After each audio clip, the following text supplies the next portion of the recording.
మీరు లోకానికి వెలుగై ఉన్నారు. ఎవరు అండి వీరు అంటే క్రియలున్నవారు.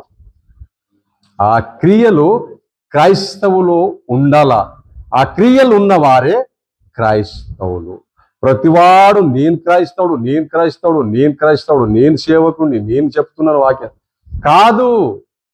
ఒకవేళ అలాగే అయితే ఇంకొక వచనం మనం ఇక్కడ చూసుకుందాం. సరే, అందరూ క్రైస్తవులే, చర్చ్కి వెళ్ళేవారు, వాక్యం వినేవారు, చెప్పేవారు, అందరూ క్రైస్తవులే అనుకుందాం. కానీ ఇంకొక వాక్యం మనకి ఇక్కడ మత్తయి సువార్త 7:21 చూస్తే, యేసు ప్రభు గారు వచ్చే సమయంలో మరి చాలా మంది క్రైస్తవులు, లక్షల కోట్ల మంది క్రైస్తవులు మత్తయి సువార్త 7:20 ప్రభువా ప్రభువా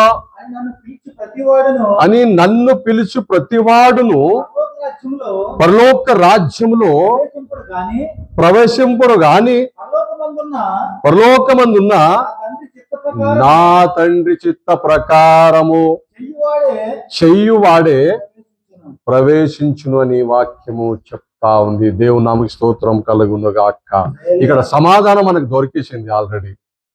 ప్రభువా ప్రభువా ప్రభువా ప్రభా, నన్ను గుర్తించవా ప్రభువా, నన్ను చూడవా ప్రభా, నేను పెద్ద సేవకుడిని ప్రభా, నేను మీటింగ్ పెడితే లక్షల మందిలో వస్తుండే కదా ప్రభా, ఎల్బీ స్టూడియం నింపుతుండే కదా ప్రభా, ఎన్ని స్వస్థతలు చేసిన ప్రభా, దయ్యం నిలగొట్టిన ప్రభా, ఇట్లనే ఉన్న రాళ్ళు తీసేసిన ప్రభా, టచ్ అంటే పడిపోయారు కదా ప్రభా, పిల్లలు లేని వారికి పిల్లలు ఊపితే ప్రభా, ఎన్ని చేసిన ప్రభా, నన్ను గుర్తుపట్టవా అంటే దేవుడు అంటాడు నో.